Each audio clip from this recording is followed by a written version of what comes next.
O que acende a sua vontade de começar algo? Tem uma faísca em você que te chama para empreender, investir, dar novos rumos para sua vida. E para todos os seus começos, você pode contar com Santander Select.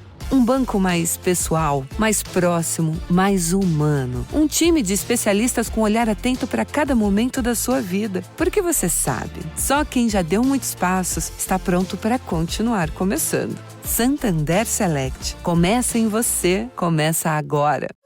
Precisa ferir a pressão, medir a glicemia ou tomar uma vacina? Na Drogasil tem exames, testes e calendário vacinal completo. E o que é melhor, tem sempre uma Drogasil aí perto de você. É fácil, prático e rápido. Dá para ir entre uma música e outra. Procure nossos farmacêuticos. Quanto mais você conhece o que a gente faz na Drogasil, mais você se cuida. Who's tougher, Canadian hockey players or rugby players? Rugby. Rugby. I don't know. It's not even close, man. You guys are nuts. I mean, I skate twice a week, and I skated last night.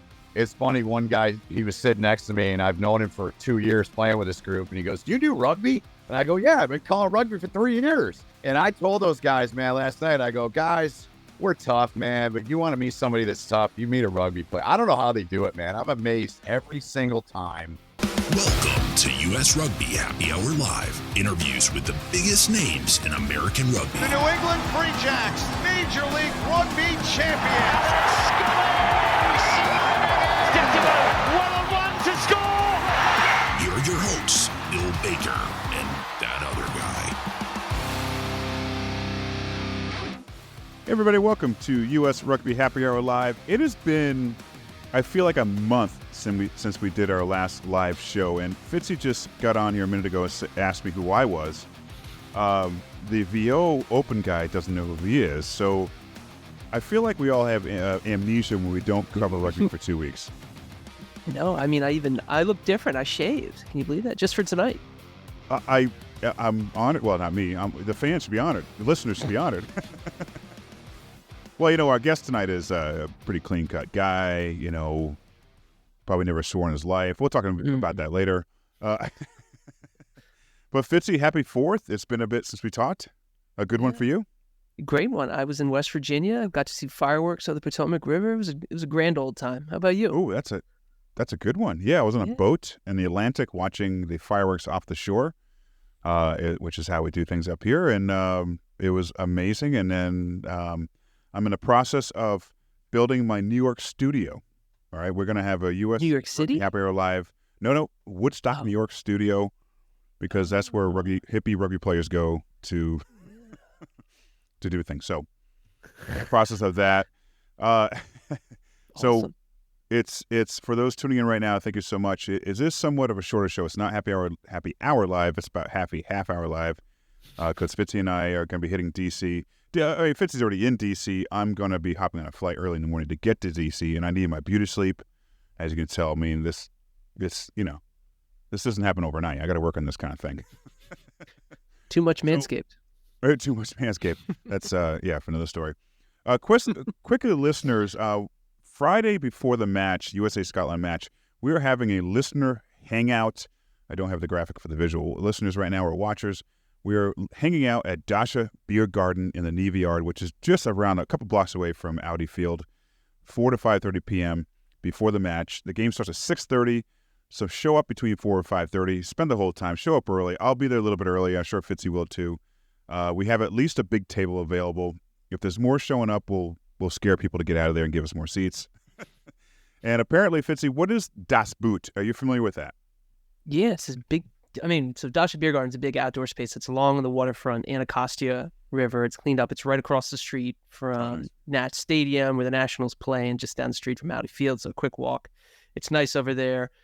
We'll see how the weather goes, but Das Boot is this big giant glass boot. It's a big thing. Yeah. You fill it up and drink the whole thing. So. Well, there was an old movie, I think it was it's a Beer Olympics or whatever, where that was part of it. And if they drank it with the boot straight up, the toe up, it would splash. But if you turned it at the right time, it would pour properly. So that was all I'm saying is, if we get to that situation, we may be in trouble. So let's not actually have those boots. Well, there's 2 locations at Dacha. We're giving a lot of press here, but when their first location was in Shaw neighborhood, they were getting upset because a lot of patrons were stealing the Das boots and trying to walk out with them. Can't do that. Oh, You can't take those things. Come on.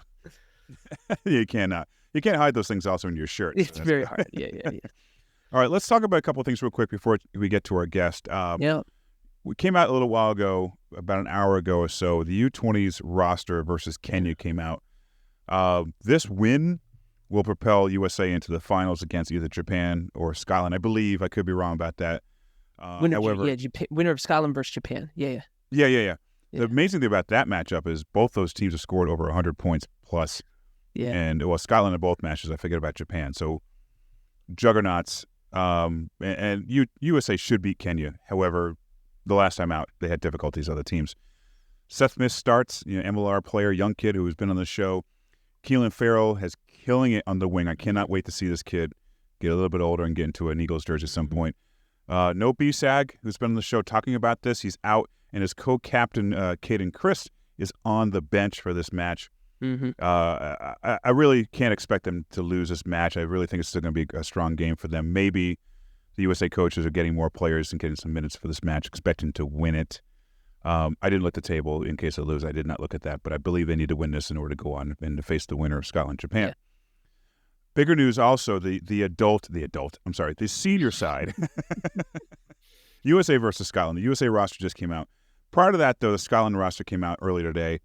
They're not messing around. No, they're not. And no one's going to be no USA side is going to beat Scotland twice in a row is what they're thinking.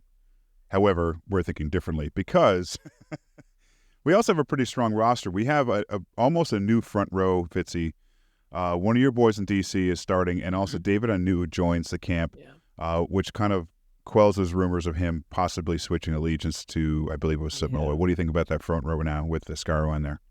That's our best front row that we've put out there in a little bit. I mean, just between Jack Ascaro and David Anui, I mean, two young big props that will hit you, and then the butcher in the middle between them.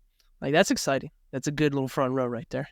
It is, and I think Butcher, he had a decent game last time too, so it's good to see him. And then, other people moving around. Jama moves to number 8. I love him at that position. He's good anywhere in the loose boards. I'm excited about Connor Mooneyham finally getting his debut. Dyer out with an injury. You don't want to see it to happen that way, but it's great to have Connor in there. Patty Ryan starts at flanker. Cardi at fullback with Mitch Wilson moving to the bench and Billy Hulu at lock. I like Billy and Greg Peterson at lock. I think it's a really good engine room right there. Patty Ryan in there. Only thing with Patty, he hasn't really played a lot of minutes, even with Coventry and with San Diego here. But so we'll see how that goes. I guess the same thing with the bench. KP, Capelli Fipoletti moves in on the bench as a backup hooker. Hasn't played a lick of minutes with Saracens for a while. But I do like the bench, a 5-3 split, 5 forwards. It's going to be a grind. He's going to grind it out, and these backs are going to have to get a lot of work in. And you got to be excited about Ethan McVeigh, another Old Glory player getting his chance. Yeah, absolutely. And then an older guy, a Utah Warrior getting his chance. And I don't even. Can you please pronounce his name for me? No, I think you nailed it in the Saya Uhila, I believe, is how you pronounce it. Are you sure? I'm like, half the time it works every time. True. Well, other than that, I'm excited for him because it gives me hope at my age to still never play for the Eagles. Mitch Wilson, who started last week, moves to the bench, and then Benji Benasso also moves to the bench. I think it's a strong bench. Bryce Campbell's there like he was last week. Jake Turnbull, and Paul Mullen, they started last week, but they're on the bench this year. Mm-hmm. Strong backups. I believe we're going to see it's going to be an extremely physical match. And it possibly in the rain and thunderstorms, Fitzy. So yeah, I'm looking at the weather report right now. It's 6:30. There's like still around a 50% chance of thunderstorms passing through the area. So it'll be hot and muggy, but the game may slow down a little bit. But it's a nice field. Audi field's great grass field. Yeah, so it should be exciting. I'm so excited. I really am. I'm so excited. I'm getting in 9:30 tomorrow morning. I'm hoping to get to the captain's run with the team, and then eventually see you later in the day, and eventually get over to, who knows? We'll eventually get over to see the team at some point, and then also the MLR Rising is going on, which is really exciting in DC. So if any of you are paying attention to the MLR Rising, it's almost like a combine. So it's exciting to see the young guys get out there and perform in front of the USA coaches and players. I know Will Hooley's out there also with with all that, and it's again, it's good. There's a lot going in DC. So if you're making that trip to DC, follow us also. Follow Rugby Morning. Follow Eagles Overseas for the latest on what's going on. Because Fitzy's on his boots are on the ground. He's been there forever. My boots will be on the ground tomorrow, and we're excited about everything going on. Again, if you didn't hear us earlier, we are having a meetup in DC at the Dacha Beer Garden in the Navy Yard, which is right near the stadium. It's a great place. They have a crazy little glass boot of beer. Again, rugby and beer. If you guys don't know, they kind of do go hand in hand. So we're going to find that out tomorrow, and then after that, there are some things we're going to be post match as well. Hopefully, I'm going to find out more about that. So, with that, go on. Noah, you ready to go? Is Ben here? I thought you had a moment. You're like, wait, I'm in. But I Ben's think here. The kids weren't really cooperating there. Yeah, it's all good. It's all good. We're good. Censors. I think We're good. All right, let's do this. Let's jump into a man I think that knows quite a bit about the game. Also, has been doing great work with announcing these games. We're gonna call him Mr. Mike, play-by-play man, Ben Holden. Hey, Ben. What's up, boys? Good to see you guys again. Thanks for having me on. Good to see you. How are you? I'm good. I'm surrounded by notes. I'm inundated and listening to you guys. I'll be heading out tomorrow morning myself, so looking forward to getting in and getting after it. I heard Fitzy doing the weather. This will be the third time I've been to Audi Field for rugby, and the previous two times the weather hasn't been so kind. So we're never part of the story, but I hope I'm not to blame because I'm beginning to say, Ben, I think you're bringing the rain, man. What's going on here with that? I don't know, man. I'm just excited, and I'm the only member of this broadcast crew that's not at the Rising Stars camp because Petrie, Hooley, and Wheels Grant are all there. So excited to get with those guys, and I'm excited, guys. This is my first international match. I know it's Will's first as well as a broadcaster, and it's a big deal for me. And I owe a lot to this sport. It's been good to me the last 3 years, and this is a big deal to me and all of our crew. And Ryan Ginty said to say hi to you guys. I told him I was coming on tonight, and his group at Next Level Rugby, they're producing the show, and I know McCarthy's going to be there too. And so we got a cast of many, and like I said, I'm excited. It means a lot to me to get this opportunity, and hopefully it's a good show. Well, most importantly, logistics, Ben. When do you get in? Can we share an Uber? Well, I'm going to the U.S. hotel, so yeah, if you want to come, that's where I'm staying at the camp. Well, I don't know if I can say the hotel name because all the fans will rush in there and. Yeah. It's on the other side of the city from where we're at, so yes, right across from Audi. So, yeah, no, it's going to be a lot of fun, man. I'm excited to get going tomorrow and get in. So, first international match. I mean, that's cool. That's impressive. I mean, Will Hooley also, but he's been in them obviously, and I if I remember correctly, he plays Fitzy. Correct me if I'm wrong. He played against Scotland in that match in Houston. So, Have you had that conversation with him, Ben, about?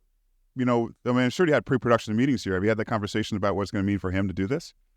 Yeah, we have. And it's funny because going back to at the start of the year, the only two analysts I've worked with this year have been Will and Petrie. Petrie and I have been together for a few years here. And I love both guys as friends and as partners. They're incredibly talented. They make me better every time I get a headset on and call a rugby match. So, yeah, it's funny because early in the season, Will, we got talking, and I was, learning about him and all the spots he played. And I said, so what's the best memory you have from playing?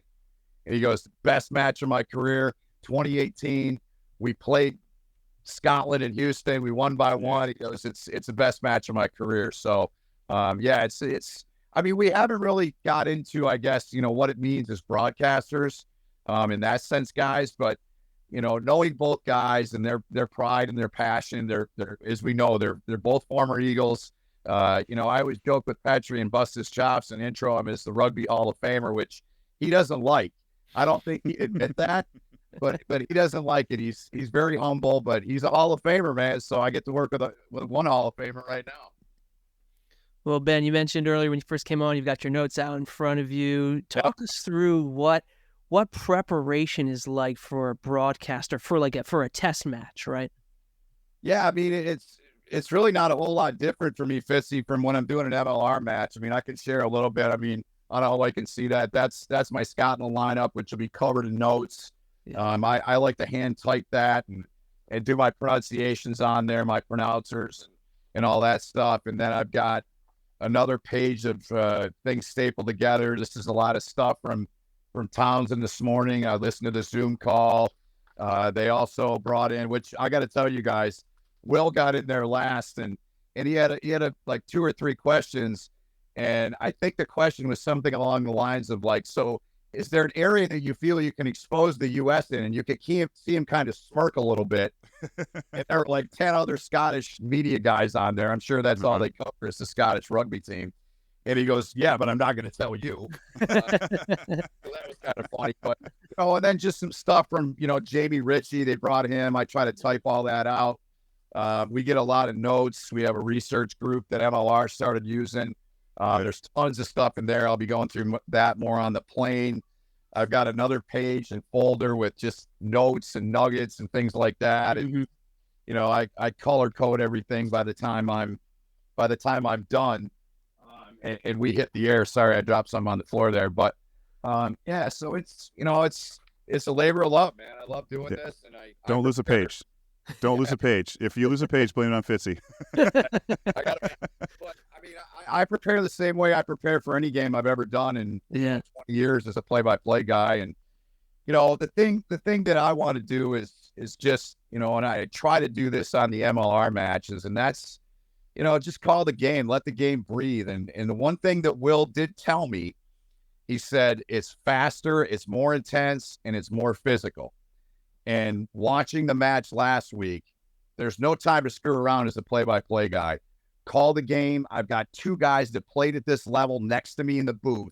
My job's pretty easy. Get the names right, get the play calling right, and the rest is cake for me. Mm-hmm. Ben, I got to imagine, right? So, for some of the MLR matches you're calling, some of this is publicly known, right? You're in a remote location watching it. I got to imagine as a play-by-play announcer, the preference is probably obviously to be there on site because you get the sights, the sounds, you get to feel the rhythm of it a bit more. Just, from your point of view, do you just prefer being there in the stadium, window open, so you can hear, take in extra things? Yeah, that's ultimately my first choice for sure. And, this will only be the 5th time I've been in a stadium for a rugby match. So the first was 2019 when I was at CBS, and they threw me into the fire and gave me 1 network opportunity in 13 years I was there. And I can honestly say now I'm very grateful for it because I've been able to carve a niche out in rugby here in the States, and I want to continue that. And I'm proud of that and grateful to the people that have given me the opportunities. And, and then the other time was last year in Chicago in the final, and I'll be in San Diego for our final this year. So that'll be 6. And then the other 2 times are for the 7s. And that's both at Audi. Actually, there's one more time in San Jose. I was in San Jose. So a half a dozen times, and that's it. It's a different animal, as we know. And, our remote stuff works. The times that I'm okay with it, Fitzy, is when I've got a game in NOLA on a Saturday and then a DC game on a Sunday, let's say, just for an example. I don't have to get on a plane. I don't have to go to the airport. I go back to my hotel, a little swanky place I got in Fishers, 10 minutes up the road, and I'm there, and I go right back and drive home that night. Yeah, can you paint that picture for me, Ben? Because you and I have talked about this. I work in the same field as you. Yeah. Are we? You have comms and producers. Do you have nat sounds? This is probably stuff people don't care about besides us two. But but can you paint that picture? What it looks like to you? Are you in a small sound booth? You have a monitor with multiple feeds. Yeah, so and I'm a huge Nat sound guy, Bill. I love to hear, I love to feel it because I learned from Fred McLeod, who I don't know if you guys know Fred, but Fred passed away. He was the Cavaliers announcer, and he was a mentor of mine in Detroit when I started 30 years ago in this racket we call broadcasting, and I got that from Fred. And I got from him too. We can get closer than anybody watching it, so I want to be able to feel that, right? I want to be able to feel I want, like in hockey, I want to hear the skates. I want to hear the sticks. I want to hear the glass. In rugby, you want to hear the bams, the pops. Yeah. You want to hear the, the cleats, whatever it is, and the fans. So, yeah, I mean, we have a good setup. We each have a monitor. We got a stat monitor. Bill will know this. We've got a quad split in front of us with 4 different monitors in it that we can reference. Usually the analyst will pick the 3 that he or she wants. And then the other one's stats. So it's a good setup. We have a little RoboCam. We call it a cue ball and TV. It sits right in front of us, and we sit in front of the backdrop, and there we go. So it works. But if I had it my way, back to Fitzy's original question, I'd love to be on site every game. But the travel, as we know, everything's changed since COVID, and the travel for me is a lot less, and I can do more games the way it is now. Well, and sorry, Fitzy, and even the biggest networks, ESPN, TNT, whatever else, they've all been cutting back. Yep. So I know with MLR, it's definitely a budget issue is what it is, and it's no crack on MLR.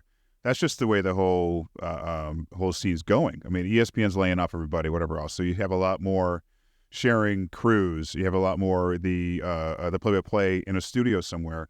I mean, that. You think back years ago to the World Cup, Soccer World Cup, where they had that one Hispanic announcer who was in a studio somewhere in Venezuela, whatever, announcing 3 matches a day. This isn't new, but I get you. It's like it's just the way it is.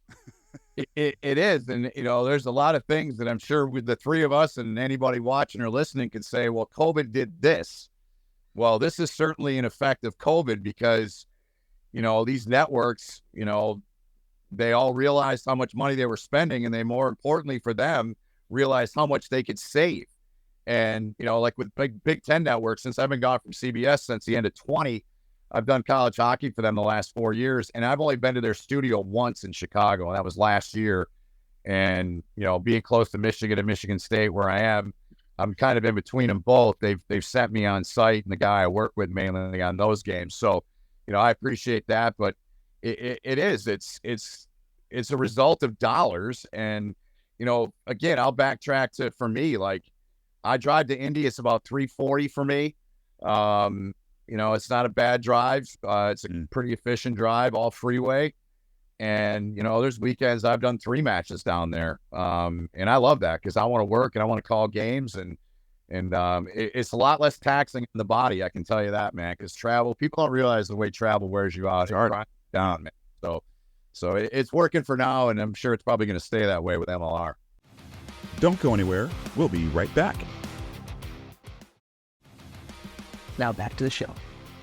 Ben, it looks like you're standing right now, so I got to ask you, when you're calling a game, do you prefer to sit down or do you have to stand and call it? I prefer to stand, but in the studio, it's awkward. So, so I sit. Like, hey, can you shut the door, please? All the hockey I've done, I've stood. I'm in a booth, you're by yourself. There's nobody behind you. Football was the same way.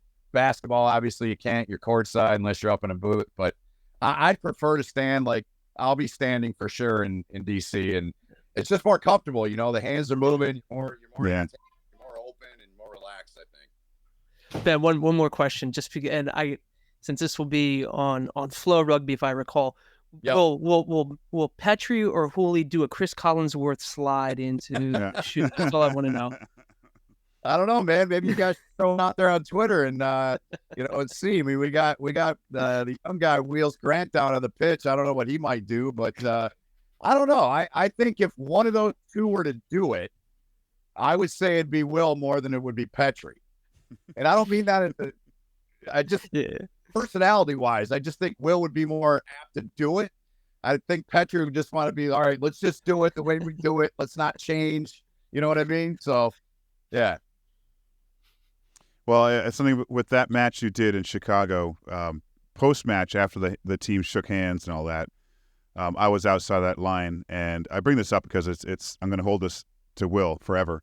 Yeah. Will comes out, he sees me, and he walks to me, and we go to hug. And as soon as we hug, he breaks down crying in my shoulder because it's over for him. Like, that was it. And for years prior to that, Will and I talked a bit about broadcasting. He really wanted to do this kind of stuff, Yep. And so it was make it or break at that point for Will. And I think he's been doing a great job. So Talk a bit about Will and maybe what he brings to the broadcast with you as color commentary. Yeah, well, if I can, Bill, I want to go back to that because I went down afterwards. My son was there with me, which meant a lot to me to have him there. Speaking of the devil, him and Petri are texting me right now. And I didn't really know Will. And I went down because I had a little bit of a relationship with Ryan Mattias because we had done sevens with Tolkien's group there that first year, and Ryan was doing a little color with us. And I wanted to go down and see Ryan because I had that, short relationship with him, but still a relationship. Yeah. And, you lose a championship, that's tough. And little did I know that a few months later, I'd be working with Will. And it was week 2 or week 3. And we were doing a game in Chicago. And it was going through my head. I can't remember who kicked it, but it was about from the same place, almost identically, guys, where he kicked and popped the hammy. Oh, yeah. And I didn't want to be the one to say it. And he jumped in and he goes, this brings back a lot of bad memories. I literally reached over and put my eye. I said, I know it does. And I'm glad you went there because I didn't want to do it. So, just, it's amazing how life works, and Bill, you know this from, our backgrounds at hockey and, John, I'm sure you can appreciate this. I've said for the years, especially the last 3, that I've become way more entrenched in this sport, and hopefully all these other things that I'm doing now will keep coming. And I'm supposed to do a U.S.-Canada match in August too, so I'm just hoping that kind of stuff keeps coming my way, and through hard work, I believe it will. But the people in this sport are incredible. They're so much like hockey people to me, and they're humble, they're grateful, they're caring, they're giving, they're everything that you want a human being to be. And Will's like that. You're asking me about Will, I'd say the same thing about Mike Petrie and Colin and all these guys I've worked with, and Nate Osborne, and love Nate, working with him last year. But I don't know, Will and I just clicked, man. We just he's got an energy that's kind of like mine. He's very high when he's doing a game in terms of his energy. Other guys are too, but there's just some kind of connection there. And I'm really excited to work with him and Mike on this one Friday, and we're doing the conference finals and the final together, the 3 of us. And I'll be with Petrie the first weekend because Will has to go over to London. But he's taught me a lot, guys. I mean, I've learned so much, and to work with the different guys that I have and positions they played, and we got our resident fly half in Will, we got our resident scrum half in Petrie, work with Colin was the center, and so many other people. So we just bonded, man, and that's one of the things I told Will in the beginning. I talked to him a lot about Jay Feely, who was my partner at CBS for 4 years doing football, and one of the coolest things about Jay is we're still friends, and we became friends, and I've worked with a ton of people that you just call games with, and that's cool. You make magic, and you're great on the air together, whatever sport you're doing, but it's just a cherry on top, man. If you can become friends and have that relationship, and those guys know I'm invested in the sport, and I know they're invested, but that goes out the window when you just need to pick up the phone and kind of BS a little bit, and talk a little bit about what we do together, or just life, and so that's kind of my soliloquy on meeting Will this year. Sorry, I was a little long. Well, one more thing for you before Fitzy take over. Who's tougher, Canadian hockey players or rugby players? Rugby. I don't know. It's not even close, man. You guys are nuts. I mean, I skate twice a week, and I skated last night, and a bunch of guys. We all play, and we've all played all our lives, and it's funny, one guy, he was sitting next to me, and I've known him for 2 years playing with this group, and he goes, "Do you do rugby?" And I go, "Yeah, I've been calling rugby for 3 years." And then another guy across the room's like, "Hey, I've seen your stuff. I watch your matches on Fox." And I told those guys, man, last night, I go, "Guys, we're tough, man, but you want to meet somebody that's tough, you meet a rugby player." I don't know how they do it, man. I'm amazed every single time I watch some of these hits, the speed they play at with no pads, no helmets, no nothing, man. I have so much respect for the people, the men and women that play this sport. Ben, I don't know, man. You're a tough old hockey guy. I'm sure if an old boys club needed a flanker, I'm sure with everything. He has all his on the teeth last though. 3 games. He has all his teeth though. That didn't count. They're all caps, all four in the front. All right. Well, I don't know what I'd play if I'm not very fast, guys, so I don't know where I'd fit in. I'm about 215, so I'm not like, I don't think I'm front row material. We'll put you in the lock. We'll have you lift guys up in the lineout. In a lot. Oh, okay, all right. I'll try that. I'd love to try that. There you go. all right. See you tomorrow at the field. Yeah. Yeah. Practice How fast can you run the Bronco? No, Ben. Let's talk to you. All right. Let's talk a little MLR this season. Through the games you've called this year, what's been the favorite team you've enjoyed watching? Man, that's a tough one. I love New England, man. Everything about them. I mean, to me, they become Seattle. I mean, they do it right. They've got it figured out. They got a lot of players I like on their side, and it's too bad Conrady's out in Poland, but they're the epitome of just next man up. I mean, I heard you guys talking a little bit about that when you were going through the U.S. lineup, and I just like their side, man. I think they're going to be a tough out, but they're playing Old Glory. I mean, both those matches have been insane. I think it was Petrie and I that did the one in D.C. that Patros took over, and the one up there, Robertson, walks off with the winner. So that's going to be theater. The Chicago's been a side that since last year, I mean, I've been banging the drum like this side figures it out. I think they could be really good. And I'll get to the West in a minute. I don't want you guys to think I forgot about Houston and those sides, but we're just kind of staying in the East. But, I like their group. I like the way they're positioned now. The match they're going to have with NOLA, neither one's been in the playoffs. I mean, Chicago started a win streak going down there in April. That's going to be a fun one too. But, Houston's the other one. I haven't done a lot of them. I think I had them 3 times this year, but they're going to be tough to beat. But, I think it's something Nate Osborne said to me, and he told this to Uli too and Corbs on their show. And he's like, we want Houston. They want to play Houston.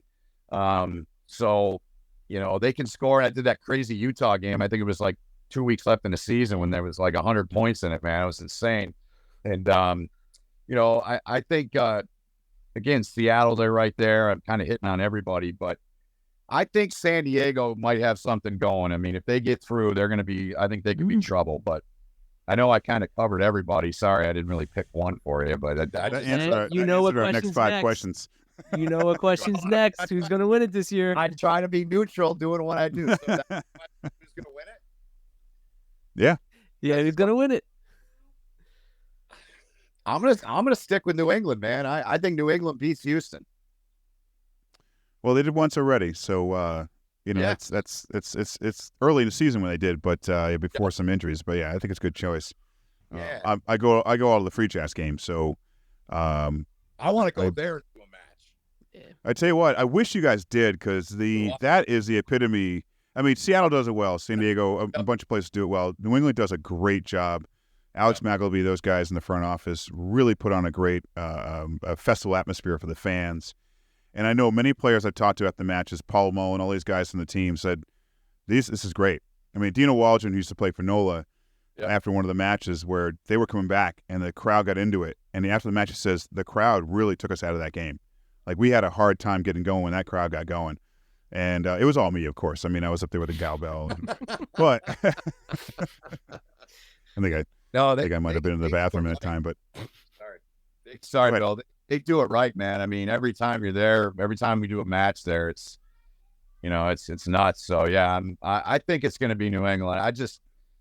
Like I said, they just have it figured out, man. They've got the culture. We always hear that word, but who knows? I mean, I don't know that really, guys, in any of these 4 matches that you can honestly say you'd be shocked if the lower seed wins or the team that isn't the favorite wins. Am I right?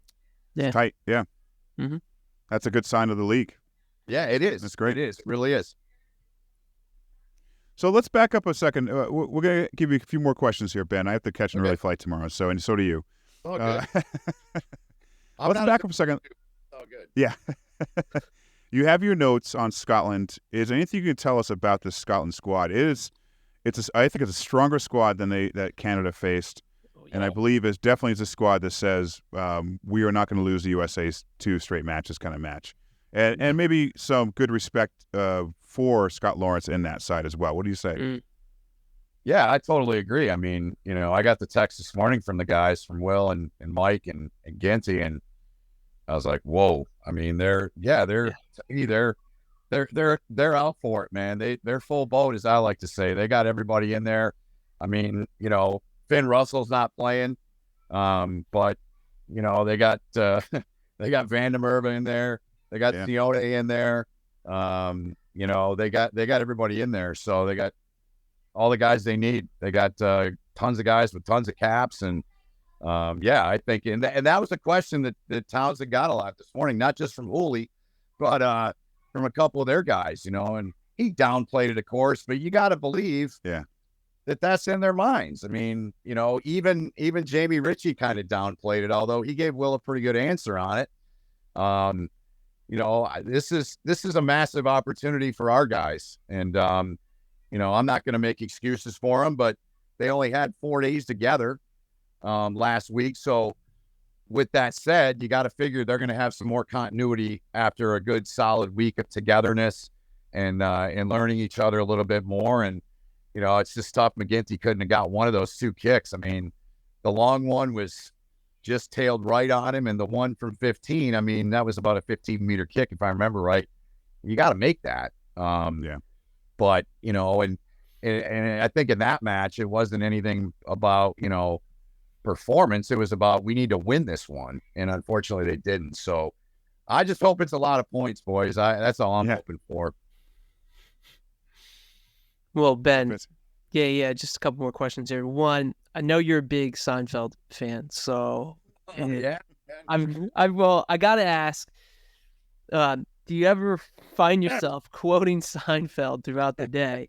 And/or can you give us an Easter egg? Can you give us an Easter egg and drop a Seinfeld reference in this match coming up?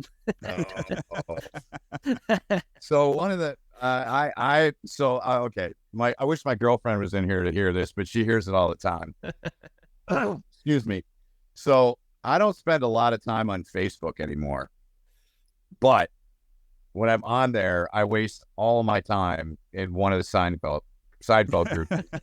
It's called Super Terrific Seinfeld Quotes, and shout out for the group. I waste more time in there than I do on anything in social media. If you guys give me a line, I will do my best to work it. Now, one of the best moments I ever had when I was at CBS is our vice president, Steve Karasik, was a massive Seinfeld guy. And Iron Eagle drops him in every now and then, too. And there was I forget the guy's name. He was a Cincinnati player. And he went in, he'd already had like 30 points, went in for a dunk. And we went out to break, and I said, that right there is like George Costanza showmanship, leave on a high note. He literally went in, dunked it. The coach waved him right over, and he came out of the game. I got a text from Karasik within about 2 minutes for that. So, I love to do that. So you must be a Seinfeld guy too then, Fitzy. I dabble in a little Seinfeld. A little bit. Yeah. Dabble. You're a fan. So here you go. Here's your line, okay? All right, you can steal it. You can use it if you want. No, you don't need. You don't have to pay me. When USA wins, because AJ McGinty will kick a penalty with no time left in the clock, you're going to yell out. Yes, you're going to yell out, it's the Festivus for the rest of us. We win. We'll work on that. We'll work on it. All right. If you want to tweak it, we can just text me or message. I waste way too much information in my head with that show. So yeah, it's all good. It's all good. Bill, are you a Seinfeld guy too? Not as much. I enjoyed it. Let's put it. I enjoyed it, but I don't know a lot of the lines. I'm not good. I'm more like an airplane movie kind of quoter or those kinds of movies. Yeah. So if I may, so Fitzy, what are your top 3? I mean, top 3 quotes? No, episodes. Oh, episodes. Oh God. Probably the one where one of my favorite is George and Jerry when they go meet with the president of NBC about the pilot. Yeah. And did you get a good look, Costanza? And then later they try and get him back, and then the president falls in love with Elaine, and it ruins the whole thing. That's a good one. That's one of my favorites. I mean, of course, Keith Hernandez and the Mets. Oh, God, yeah. That's such a classic one. The license plate, the ass man, that's such a classic one. When George Costanza gets traded for a bucket of chicken. I mean, like, I could just I keep going. Any of the Steinbrenner ones just are too funny. The contest is probably my favorite one. The contest. Which one? The contest where they go, who can go the longest without, Merv Griffin show number 1, the Soup Nazi 2, and the contest 3. Oh, Soup Nazi 2. That's right. All right, good. We agree on that last one. Okay. Hot tub is good. When Kramer only does 3 hours of sleep, that's a good one. I mean, I could keep going, but sorry. And it wound up outside. River in a sack. With George, it's all coming back. When Jerry and Kramer switched. Anyway, that's too good. Hey Ben, it's been a blast. We can probably talk Seinfeld for another 21 minutes here, but we're not going to tonight. So when we see each other in person this weekend, I'm going to start writing down more notes about more Seinfeld episodes. So I'll have more to talk to you about. That's awesome. So listen, so much fun talking to you again tonight and in person on camera like this. Looking forward to hearing you during the Flow Rugby broadcast. The match is 6:30 p.m. Eastern time tomorrow night, Friday night. It's going to be a blast. Again, looking forward to seeing you and have a great time. Yeah, we'll definitely hook up for sure on Friday. And thanks for having me. I enjoyed it a lot, guys. Always a pleasure. It means a lot that you guys asked. So thank you very much. You got it, man. Cheers. We'll see you soon. See you, boys. Yep. Bye. Bye. Oh, it's just a good guy. I love it. It's so fun talking to Ben. He's the dude knows his stuff, but he's a good announcer. Multiple sports, mostly hockey and rugby now, and he did college football for a while too. And we did cross paths. We talked a bit after the Chicago game, the MLR finals, and we did actually work some of the same games. We just weren't in the same crew. He was a broadcast guy. I was behind the camera guy. So we don't usually mingle. They don't like mingle with those people. You're not allowed to mingle with the talent. No mingle with the talent. Yeah, a lot of Frozen Four, which is for those of you who don't know, that's the college hockey Final Four. But great times. Fitzy, let's call it a night. That was a good time. I think it's not much more we can say, except for those still listening. Fitzy and I will be together. By the way, together for the first time in the same place. I've never almost met like you in Will person. Hooley and us. Yeah. I don't even know who you are. You could be a totally different person. It's like an arranged I met you up in disguise. I might. Yes, a little big old beard, whatever. So for those of you listening, please join us on Friday, 4 to 5:30 at the Navy Yard Dacha Beer Garden. It's right near the stadium. That's plenty of time. If you can stay the whole time, I believe it's actually happy hour from 4 to be up till 5 o'clock also. So good deals on drinks and food. Hopefully the weather holds out. I believe most of the place is actually covered as well from, I guess, light rain. We'll see what happens. It's rugby. You guys can handle the rain will water down your beer a little bit. So what? Which is good because you want to hydrate. It's a long day. But join us at Dacha Beer Garden, Navy Yard, 4 to 5:30. Fitzy will be signing autographs. I'll be taking pictures of him signing autographs because no one can believe it. And we will have a great time. It's going to be a great weekend. I'm really, really excited. As we say up here in Boston, wicked excited to get down to DC for this match. And I have high hopes that USA will be a competitive in this match. Let's just leave it at that. So with that said, anything else, Fitzy? That's it. Let's roll. See you Friday. All right, buddy. See you soon. Cheers, everybody. See you again next time. Sports Social Podcast Network.